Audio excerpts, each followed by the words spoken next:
Nogososro Sabu Inten halaman 223 sampai 233. Sementara itu, ketika setiap otak dari mereka yang ada di halaman itu sedang dipenuhi dengan berbagai masalah dan persoalan-persoalan, terdengarlah Maiso Jenar mulai berkata, "Saudara-saudara, penduduk Pangrantunan, setelah kita bermain-main sebentar, aku mendapat kesimpulan bahwa daerah ini bukanlah daerah yang seharusnya dapat menjadi lembu perahan bagi gerombolan Simarudra. Seberapakah sebenarnya kekuatan dari gerombolan itu dibandingkan dengan keperkasaan kalian? Kalau kalian merasa bahwa apa yang kalian sediakan untuk gerombolan Simarudra setiap bulannya bukanlah kekayaan yang berharga, memang mungkin sekali. Tetapi arti dari kesediaan saudara-saudara menyerahkan pajak kepada gerombolan itulah yang sebenarnya patut disesalkan. Sebab dengan demikian kalian telah menempatkan diri kalian sendiri di bawah kekuasaan Simarudra. Apalagi kalau kalian sampai pada perhitungan nilai dari barang-barang itu kalian kumpulkan, lalu kalian jual. Maka pastilah dalam waktu yang singkat kalian dapat mendirikan banjar-banjar desa, tempat-tempat ibadah dan sebagainya. Tetapi lebih dari itu, kalian adalah rakyat yang merdeka, bukan rakyat yang diperbudak oleh Simarudra, yang patut mempergunakan segala sumber kekayaan kalian untuk kepentingan kalian sendiri. Nah, saudara-saudara, pertahankan kemerdekaan ini, kalau perlu dengan darah dan jiwa kalian." Kata-kata Maiso Jenar ini terasa seperti membakar dada mereka yang mendengarkannya. Di samping perasaan malu dan sesal yang menghantam bertubi-tubi, hampir semua orang tampak menundukkan mukanya, seolah-olah hendak langsung memandang kekecilan jiwa mereka masing-masing. Di samping itu, makin jelaslah dalam ingatan mereka keperwiraan serta kejantanan yang pernah mereka alami semasa pemerintahan Ki Ageng Sorodipoyono. Maiso Jenar dapat merasakan bahwa kata-katanya berhasil menusuk langsung ke dalam sanubari pendengarnya. Karena itu sambungnya, "Nah saudara, keputusan terakhir adalah di tangan saudara-saudara. Masihkah saudara ingin penindasan dan pemerasan Simarudra? Kalau saudara memilih yang kedua, maka aku bersedia untuk saudara-saudara tangkap serta saudara-saudara serahkan kepada Simarudra sebagai tumbal keselamatan penduduk." Kalau kata-kata Maiso Jenar yang terdahulu telah membakar dada rakyat Pangrantunan, maka kata-katanya yang terakhir itu bagaikan cermin yang langsung diletakkan di hadapan mereka. Sehingga semakin jelaslah noda-noda yang melekat dalam wajah kepribadian mereka. Untuk mempertegas kata-katanya, Maiso Jenar melanjutkan, "Saudara-saudara, kalau saudara-saudara sudah merasa bimbang, maka sebaiknya saudara-saudara pulang saja sambil merenungkan pilihan manakah yang saudara-saudara anggap paling sesuai dengan sifat serta watak saudara-saudara. Sekarang, saudara-saudara kami persilahkan meninggalkan halaman ini. Selama saudara merenungkan kemungkinan yang paling menguntungkan bagi saudara-saudara, aku ingin minta izin untuk 2-3 hari. Setelah itu, aku akan datang lagi untuk menerima keputusan kalian." Mendengar kata-kata Maiso Jenar yang terakhir, penduduk Pangrantunan itu saling pandang. Mereka tidak tahu apa yang mereka lakukan. Sampai kembali Maiso Jenar berkata, "Aku harap kalian meninggalkan halaman ini untuk merenungkan apa yang akan saudara lakukan. Aku yakin bahwa saudara akan memilih keputusan yang benar demi tanah tercinta serta kebesaran nama daerah ini yang telah diletakkan oleh Ki Ageng Sorodipoyono." Meskipun Maiso Jenar mengucapkan kata-katanya dengan lunak serta sopan, tetapi tajamnya seperti sembilu yang langsung membelah jantung mereka, sehingga terasa suatu desiran yang pedih di dalam dada masing-masing. Sambil menundukkan kepala serta langkah yang lemah, penduduk Pangrantunan mulai satu demi satu bergerak meninggalkan halaman rumah petani tua yang sama sekali tak diketahuinya. Bahkan beliaulah Ki Ageng Sorodipoyono. Dalam kepala mereka berkecam ulah 1000 macam masalah. Tetapi satu hal yang telah menyusup di dalam hati mereka tanpa mereka sadari. Sejak saat itu, mereka bertekad untuk mempertahankan tanah tercinta ini dari segala macam penindasan dan pemerasan. Kalau perlu akan mereka pertaruhkan darah dan nyawa. Ketika tidak ada lagi seorang pun di halaman petani miskin itu, segera Maiso Jenar menundukkan kepalanya kepada Ki Ageng Surodipoyono sambil berkata, "Tuan, maafkanlah aku yang sama sekali tidak tahu bahwa Tuanlah yang terkenal dengan sebutan Ki Ageng Surodipoyono." Orang tua itu tersenyum. "Tak apalah, kalau sampai engkau tidak mengenal, maka berbanggalah aku. Sebab dengan demikian, aku merasa bahwa permainanku dapat berhasil," jawab orang tua itu. Kembali Maiso Jenar menghormat. "Dengan ini, atas nama perguruanku, aku menyampaikan hormat," kata Maiso Jenar. Ki Ageng Surodipoyono mengangguk lemah. "Rupanya kau adalah satu-satunya waris dari gurumu," kata Ki Ageng Surodipoyono. "Benar Tuan, aku tinggal satu-satunya waris yang harus menjunjung nama perguruanku. Tetapi kemampuanku sangatlah terbatas, sehingga aku sangat cemas bahwa tugas itu tak akan berhasil," jawab Maiso Jenar. Ki Ageng Surodipoyono tertawa lirih. "Aku tadi ternyata salah tebak. Ketika aku melihat orang tua dari Gunung Kidul yang malahan terkenal dari Wanasaba tadi, aku mengira bahwa kau adalah muridnya. Tetapi ketika aku melihat kau melangkah, barulah aku tahu bahwa kau adalah murid Ki Ageng Pengging Sepuh," sahut Surodipoyono. "Benar Ki Ageng, aku adalah murid Ki Ageng Pengging Sepuh," jawab Maiso Jenar lagi. "Siapakah namamu?" tanya Ki Ageng kemudian. "Maiso Jenar Ki Ageng," jawab Maiso Jenar. "Lalu, apakah kau mendapat tugas dari perguruanmu sehingga kau sampai ke daerah Pangrantunan ini?" Mendengar pertanyaan Ki Ageng Surodipoyono, Maiso Jenar jadi bimbang. Haruskah ia menyebutkan tujuan sebenarnya, ataukah tidak? Dalam kebimbangan hati, Maiso Jenar tidak segera dapat menjawab sehingga dalam beberapa saat ia berdiri kebingungan. Ki Ageng Surodipoyono ternyata memang orang yang bijaksana. Karena itu segera ia menyambung, "Mungkin kau mendapat tugas rahasia dari seseorang. Nah, kalau begitu baiklah, aku bertanya soal lain saja." Tidak Ki Ageng, tidak," potong Maiso Jenar tergagap. Ki Ageng Surodipoyono tertawa perlahan. Kemudian ia bertanya, "Kaukah satu-satunya Ki Ageng Pengging yang masih ada? Gurumu almarhum adalah sahabat dekatku, jadi jangan kau menaruh prasangka apapun kepadaku. Nah, tinggallah untuk sementara bersama aku di Pangrantunan." "Terima kasih Ki Ageng. Terpaksa aku dengan menyesal tak dapat memenuhi, sebab aku masih harus meneruskan perjalanan," jawab Maiso Jenar. "Begitu tergesa-gesa," potong Ki Ageng. "Benar Ki Ageng." Ki Ageng Surodipoyono mengangguk-anggukkan kepalanya. Keningnya tampak berkerut, dan tiba-tiba terloncatlah kata dari mulutnya, "Ke Gunung Tidar?" Pertanyaan ini rupanya mengejutkan Maiso Jenar, sehingga ia kebingungan. Sampai Ki Ageng Surodipoyono meneruskan, "Bagus, pergilah ke sana. Barangkali ada perlunya. Aku menduga bahwa kau tidak akan menderita sesuatu kalau kau cukup hati-hati.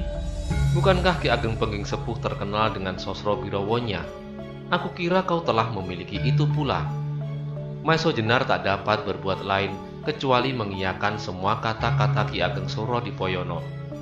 Meskipun ia sendiri tak habis heran kenapa orang tua itu dapat menebak maksudnya dengan tepat. Meskipun demikian, sambung orang tua itu, "Kau harus tetap waspada, sebab penghuni Gunung Tidar bukanlah pula orang yang patut direndahkan. Dan jagalah bahwa kau dapat langsung mendekati tempat tinggal Simorudro.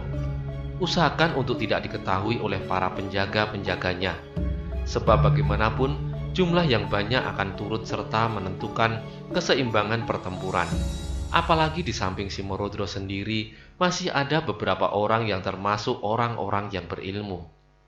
Kata-kata Ki Ageng Surodipoyono itu bagi Maiso Jenar merupakan petunjuk yang sangat berharga. Maka dengan perasaan yang gembira, ia mengucapkan terima kasih yang tak terhingga. "Kau pernah ke gunung itu?" tanya Ki Ageng Surodipoyono kemudian. "Belum Ki Ageng," jawab Maiso Jenar. "Tetapi aku pernah lewat desa Gelangan di dekat gunung itu." "Desa yang berbentuk gelang serta di tengah-tengahnya ada danaunya?" tanya Ki Ageng Surodipoyono.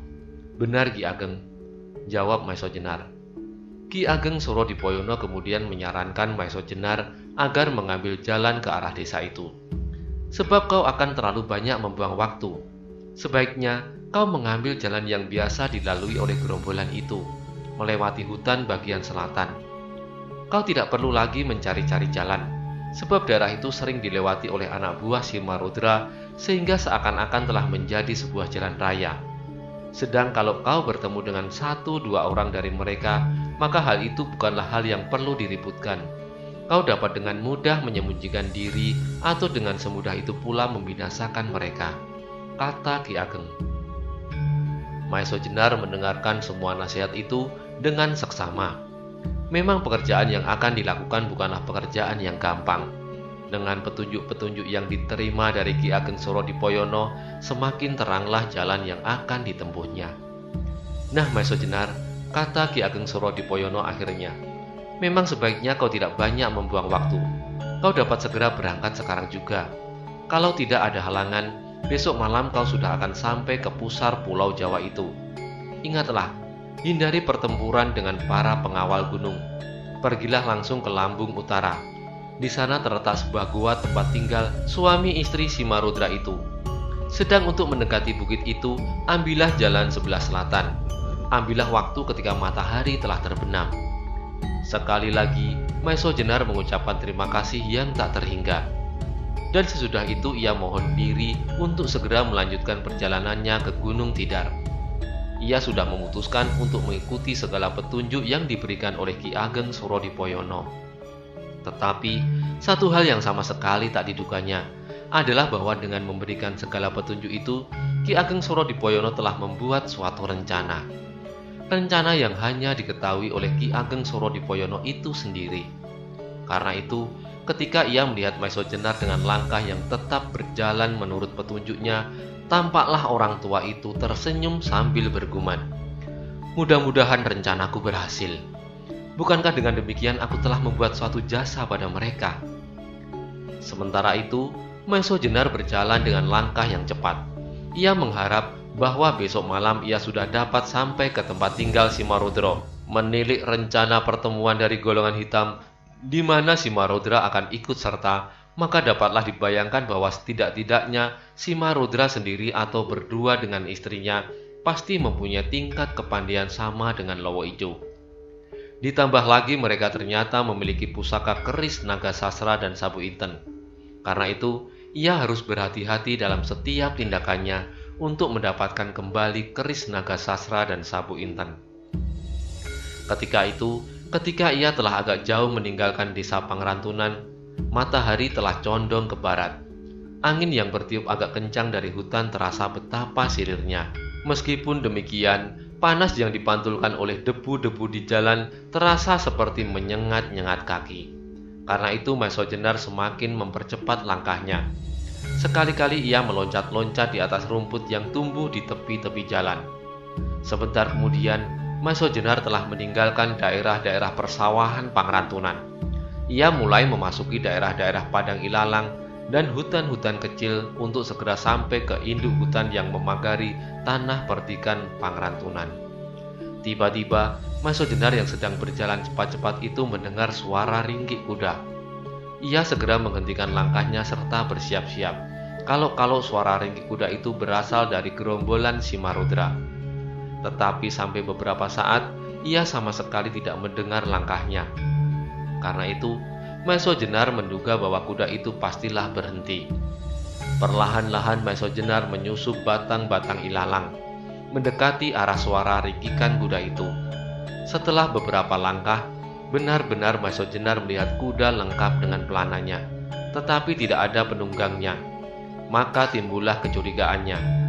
Tiba-tiba ia menjadi sangat terkejut ketika dilihatnya di samping kuda itu menggeletak sesosok tubuh yang rupa-rupanya sudah tidak bernyawa lagi. Perlahan-lahan dan berhati-hati, ia merunduk mendekati mayat itu. Ternyata bahwa mayat itu adalah mayat seorang laki-laki yang gagah. Di tangannya masih tergenggam sebatang tombak pendek. Ketika Maeso Jenar mengamat-amati daerah di sekitar mayat itu, sama sekali tidak terdapat bekas-bekas telapak, baik telapak kuda maupun telapak kaki manusia yang lain, kecuali telapak kuda yang seekor itu. Ketika Maeso Jenar sudah yakin bahwa di sekitar tempat itu sama sekali tidak ada bahaya, maka mulailah ia mengamat-amati mayat orang gagah itu dengan seksama. Wajah mayat itu tampak biru kemerah-merahan. Hampir di seluruh permukaan kulitnya tampak noda-noda biru kemerah-merahan. Melihat tanda-tanda itu, segera Maeso Jenar dapat menerka bahwa orang itu pasti meninggal karena racun. Sampai beberapa lama Maeso Jenar mencari, masih belum dapat ditemukan luka yang menyebabkan kematian orang itu. Baru ketika mayat itu ditelungkupkan, tampaklah sebuah jarum sumpit yang masih menancap di punggungnya. Maka taulah Maeso Jenar bahwa orang itu telah diserang dari belakang. Atau kemungkinan lain orang itu dikenai sumpit pada waktu ia sedang melarikan diri. Lebih heran lagi Maeso Jenar ketika melihat pada ikat pinggang orang itu yang lebarnya hampir selebar telapak tangan dan dibuat dari kulit kerbau. Tampaklah sebuah pahatan yang mirip dengan 2 ekor ular yang saling membelit. Mula-mula Maeso Jenar agak bingung menafsirkan gambar itu. Tetapi akhirnya berdesirlah jantungnya. Ini pastilah gambar 2 ekor uling. Kalau demikian, maka orang ini pasti termasuk salah seorang anggota gerombolan yang dikenal dengan nama pimpinannya, sepasang uling dari Rawa Pening. Tetapi kenapa ia sampai kemari? Juga siapa yang membunuhnya? Merupakan suatu teka-teki bagi Maeso Jenar. Yang terang baginya adalah bahwa orang itu belum terlalu lama meninggal. Mungkin pagi tadi atau malahan sesudah hampir tengah hari. Belum lagi Maeso Jenar selesai meneliti tubuh mayat itu, tiba-tiba terdengarlah derap beberapa ekor kuda. Cepat-cepat Maeso Jenar memperhatikan arahnya. Lalu dengan cepat sekali ia meloncat ke gerumbul yang terdekat. Ia harus berusaha untuk bersembunyi, sebab ia masih belum tahu siapakah yang datang. Beberapa saat kemudian, derap kuda itu sudah dekat benar, dan segera muncullah dari dalam hutan beberapa orang berkuda. Rupanya mereka sedang mencari sesuatu untuk mencari jejak, sebab hampir semua dari mereka mengawasi jalan yang akan dilewatinya. Melihat rombongan itu, sekali lagi Maeso Jenar tersiram. Di antara orang-orang berkuda itu, Maeso Jenar melihat bahwa meskipun orang itu berpakaian laki-laki, tetapi jelas bahwa ia adalah seorang perempuan. Maka tanggapan Maeso Jenar segera mengarah kepada istri Simarodra.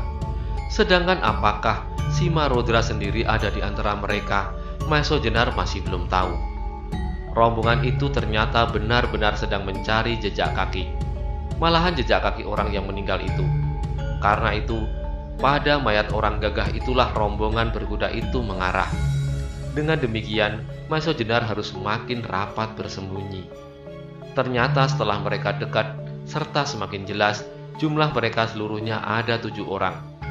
1 di antaranya seorang perempuan yang sudah hampir setengah umur. Tetapi mendidik tubuh serta wajahnya, ia masih tampak lincah dan cantik. Ketika salah seorang dari mereka melihat mayat itu, ia segera berteriak, "Itulah dia, Ki Lurah!" Mendengar teriakan itu, seorang yang bertubuh tegap, gagah, bahkan lebih agak gagah dari mayat itu, segera meloncat turun dari kudanya dan berjalan mendekati mayat itu, yang segera disusul oleh satu-satunya perempuan dalam rombongan itu. Melihat mereka berdua, segera Maeso Jenar menebak bahwa mereka berdualah yang terkenal dengan suami istri Simarodra. Setelah mereka sampai pada mayat itu, segera suami istri itu berjongkok mengamat-amati. Kemudian segera tangannya meraih tombak pendek itu. Sayang Adi Gemak Paron, terpaksa aku membunuhnya. Kalau tidak, pastilah Kiai Kalatadah ini jatuh ke tangan sepasang uling Rawa Pening, gumannya. Mungkin tujuannya lebih dari itu, sahut istrinya. Mungkin Adik Gemak Paron mendapat tugas untuk mengambil kedua keris itu. Mungkin juga, jawab si suami. Sebab kalau tidak, tugas yang penting itu pastilah bukan Adik Gemak Paron yang harus melaksanakan. Tetapi kejadian ini pasti ada akibatnya, sela istrinya. Apakah kakak beradik dari Rawa Pening itu akan tinggal diam? Pasti tidak, jawab si suami. Tetapi ia tidak pula akan bertindak gegabah, sebab kalau tindakannya terdengar oleh golongan lain, pasti akan menimbulkan keributan pula. Pastilah Lowo Ijo Joko Soko dan sebagainya tidak pula akan tinggal diam. Si istri tampak berpikir sejenak, lalu katanya, itu berarti akan mempercepat saat pertemuan akhir tahun ini di Rawa Pening. Mungkin mereka akan bersama-sama datang ke Gunung Tidar untuk memperebutkan pusaka-pusaka itu. Mungkin, jawab suaminya. Itu berarti pekerjaan kita bertambah berat. Lalu bagaimanakah dengan adik Gemak Paron itu? Potong istrinya. Sebab Adi Yuyu Rumpung yang lolos dari kejaran kami pasti segera akan melaporkan kejadian ini. Belum lagi mereka menentukan sikap, tiba-tiba terdengarlah derap kuda dari arah lain. Tampaklah bahwa semua orang dalam gerombolan itu terkejut, tidak terkecuali suami istri si Marudra. Rupa-rupanya adik Gemak Paron tidak hanya berdua, desis si istri. Kau benar, jawab suaminya. Bersiaplah kalian, perintahnya kepada anak buahnya. Maka segera mereka pun bersiap menghadapi setiap kemungkinan. Suara derap kuda itu semakin lama semakin jelas, dan Maiso Jenar pun tidak kalah cemasnya. Sebab arah derap kuda itu menuju kepadanya. Karena itu, ia pun melipat dirinya lebih kecil lagi di bawah sebuah gerumbul yang berdaun rapat. Sejenak kemudian, kuda yang larinya seperti terbang meluncur hanya beberapa langkah di samping Maiso Jenar. Melihat penunggang-penunggangnya, Maiso Jenar agak keheran-heranan pula. Mungkinkah mereka dari gerombolan Uling Rawa Pening? Sebab tampaklah wajah mereka berbeda dengan wajah-wajah gerombolan Simorudro. Sedangkan pakaian mereka pun sama sekali tidak seperti pakaian orang yang mati itu. Rombongan yang kedua ini ternyata dari orang yang jumlahnya lebih banyak. Semua kira-kira ada 15 orang. Ketika rombongan yang kedua ini melihat rombongan Simarudra, mereka pun tampak terkejut. Maka dengan segera mereka menarik tali kekang kuda mereka, sehingga kuda-kuda mereka berdiri dan berhenti seketika. Melihat rombongan yang baru saja datang itu, ternyata Simarudra beserta anak buahnya bertambah terkejut lagi.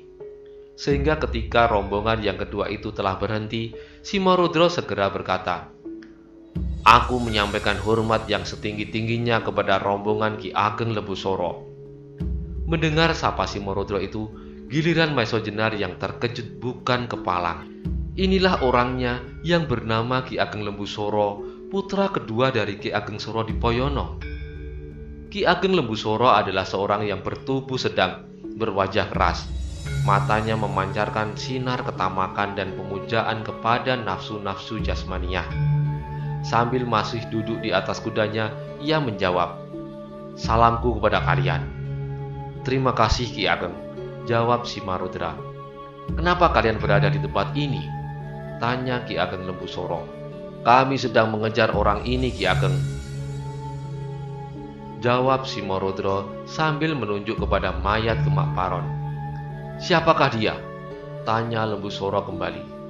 "Ia berusaha untuk mencuri pusaka kami, Kiai Kalatadah. Untunglah bahwa aku dapat mengenainya dengan sumpit, sehingga ia tidak dapat melarikan diri lebih jauh lagi," jawab Simarudra. Lembu Soro tampak mengangguk-anggukkan kepalanya. Kemudian katanya, "Dari manakah dia?" "Dari daerah Rawa Pening," jawab Simarudra. "Gerombolan yang dipimpin oleh Uling Rawa Pening?" Lembu Soro menegaskan. "Ya," jawab Simarudra. Sekali lagi Lembu Soro mengangguk-angguk. Untunglah gerombolan Uling itu sampai sekarang masih diberi kesempatan berdiri. Kalau saja Kakang Gajah Soro sudah mau bertindak, maka umur gerombolan itu tidak akan lebih dari 1 senja, kata Lembu Soro kemudian. Rupanya hal itu pun disadari oleh sepasang Uling itu, sehingga mereka tidak berani berbuat apa-apa di dalam wilayah kekuasaan Ki Ageng Gajah Soro. Meskipun secara perseorangan belumlah pasti bahwa kakak beradik Uling itu dapat dikalahkan oleh Gajah Soro, sahut Simarudra. "Kau yakin akan hal itu?" potong Lembu Soro. "Hal yang mungkin sekali," jawab Simarudra. Lembu Soro tampak mengernyitkan alisnya. Ia tampak tidak begitu senang mendengar keterangan Simarudra itu. "Seperti kau yakin bahwa kau tidak dapat aku kalahkan," katanya kemudian. Simarudra menarik nafas panjang. Tampaklah betapa tajam pandangan matanya. Perlahan-lahan ia menegakkan kepalanya, memandang ke arah puncak-puncak pohon raksasa yang bertebaran di hutan. Jelas betapa ia mencoba menguasai dirinya untuk tidak bertindak tergesa-gesa. Sebentar kemudian, baru Simarudra menjawab, "Ki Ageng, aku tidak ingin berkata demikian. Selama kita masih saling menghormati persetujuan kita, biarlah apa saja yang akan terjadi di daerah Banyu Biru dan Rawapening. Sedang di antara kita, hendaknya tetap berlaku persetujuan yang sudah sama-sama kita terima, supaya kita tidak usah menilai siapakah di antara kita yang lebih kuat. Sedangkan apa yang berlaku sekarang, aku rasa sudah saling menguntungkan." Wajah Lembu Soro menjadi tegang pula. Rupanya ia pun sedang berusaha untuk menguasai perasaannya. Sejenak kemudian, dengan mata yang berapi-api ia berkata, "Bagus, kalau kau masih tetap dalam pendirianmu itu. Tetapi aku dengar kau mulai membuat perkara. Karena itu, aku sekarang memerlukan berkeliling pagar perdikanku untuk mengetahui kebenaran berita bahwa kau mulai merambah ke daerah lalu lintas dengan pamingit." "Itu tidak benar," potong Simarudra. "Aku tidak biasa berbuat kecurangan-kecurangan yang naif semacam itu. Mungkin dalam kehidupanku telah ribuan kali aku berbuat curang, tetapi untuk keperluan yang cukup bernilai dan seimbang dengan kecurangan yang terpaksa aku lakukan." Simarudra diam sejenak. Suasana segera meningkat semakin tegang. Tampaklah bahwa masing-masing telah mempersiapkan dirinya untuk menghadapi setiap kemungkinan. "Yang benar, dua orangku pagi ini telah mati di Pangrantunan," lanjut Simarudra. Lembu Soro tampaknya agak terkejut mendengar berita itu, sehingga ia bertanya, "Kenapa? Sebabnya masih belum jelas." "Sebab aku masih belum sempat mengusutnya, karena ada peristiwa pencurian pusaka ini. Tetapi 2-3 hari yang akan datang, pastilah aku sendiri akan datang ke Pangrantunan untuk melihat siapakah yang telah berbuat kejahatan itu," jawab Simarudra. "Simarudra, yang termasuk dalam persetujuan kita hanyalah sumbangan hasil bumi dari penduduk Pangrantunan, bukan orang-orangnya," sahut Simarudra. "Tetapi aku tidak membiarkan pembunuhan itu menjadi kebiasaan. Karena itu, yang bersalah harus mendapat hukuman," jawab Simarudra. "Aku beri wewenang kau melakukan hukuman hanya kepada yang bersalah. Tetapi awas, jangan berbuat sekehendakmu saja atas orang-orangku. Sebab ganti yang kau berikan kepadaku akhir-akhir ini ternyata mulai merosot nilainya," kata Lembu Soro. Mendengar kata-kata Lembu Soro yang terakhir, tiba-tiba Simarudra tertawa menggelegar. Katanya kemudian, "Hahaha, jangan takut Ki Ageng. Lain kali pasti akan lebih memberi kepuasan kepada Ki Ageng. Aku berkata sebenarnya, karena itu segala sesuatunya terserah kepadamu. Aku akan melanjutkan perjalanan sekarang," potong Ki Ageng Lembu Soro. Sehabis mengucapkan kata-kata itu, segera ia menarik tali kekang kudanya, serta menyambutnya keras-keras, sehingga kudanya terloncat dan berlari kencang. Para pengikutnya segera mengikutinya pula. Suami istri Simarudra bersama anak buahnya mengawasinya sampai hilang di balik semak-semak. Setelah itu kembali terdengar Simarudra tertawa tergelak-gelak. "Hahaha, orang gila. Rupa-rupanya masih juga ada sisa-sisa minatnya untuk meninjau daerah perdikannya yang sebentar lagi pasti akan dapat aku telan seluruhnya," kata Simarudra kemudian. "Jangan terlalu tergesa-gesa. Apa kau kira Ki Ageng Gajah Soro akan tinggal diam?" potong istrinya. "Dengan kedua pusaka Krisnaga Sasra dan Sabu Inten itu di tangan kita, pastilah bahwa kita akan menguasai segenap aliran hitam di Pulau Jawa, seperti apa yang pernah kita janjikan bersama. Sesudah itu, apakah arti kekuasaan Gajah Soro? Sedangkan Demak sendiri lambat laun pasti akan dapat aku lenyapkan pula," kata Simarudra. Istri Simarudra mengangguk-anggukkan kepalanya, lalu katanya, "Mudah-mudahan semua itu tidak hanya merupakan sebuah impian yang akan lenyap bersama terbitnya matahari." Si suami tertawa perlahan-lahan, seperti kepada dirinya sendiri ia berkata, "Aku harus bekerja lebih keras. Mungkin akan banyak hal yang harus aku hadapi dalam perjalanan ke Istana Demak." "Lalu apa yang akan kita perbuat sekarang?" tiba-tiba istrinya bertanya. Simarudra itu menjadi seperti orang yang tersadar dari lamunannya. Kemudian ia mengamati mayat Gemak Paron. Sebentar kemudian ia berkata, "Marilah Nyai, sebaiknya kita kembali. Mungkin sehari 2 hari kakak beradik Uling dari Rawapening akan berkunjung ke rumah kita. Baru sesudah itu kita pergi ke Pangrantunan untuk mencari pembunuh-pembunuh itu. Tidakkah kita selesaikan sama sekali masalah Pangrantunan yang tinggal tidak seberapa jauh lagi?" Simarudra tampak agak berpikir, tetapi segera ia menjawab, "Masalah Pangrantunan sama sekali bukan masalah yang perlu mendapat perhatian banyak.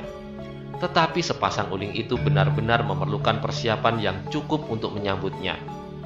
Setelah itu, maka segera ia pun berdiri meninggalkan mayat Gemak Paron, langsung menuju ke kudanya. Dan sejenak kemudian, rombongan itu pun pergi meninggalkan mayat itu tetap terkapar, sambil membawa kembali pusaka yang disebutnya Kiai Kalatada. Setelah derap kuda mereka tak terdengar lagi, Maeso Jenar perlahan-lahan keluar dari persembunyiannya. Tanpa sadar ia menggelengkan kepalanya sambil mengusap dadanya. Meskipun ia tidak tahu bunyi perjanjian antara Ki Ageng Lebusoro dan Simarudra, tetapi bahwa Ki Ageng Lebusoro bersedia menyerahkan sebagian dari wilayahnya untuk sumber perbekalan dari golongan hitam adalah suatu tindakan yang tercela.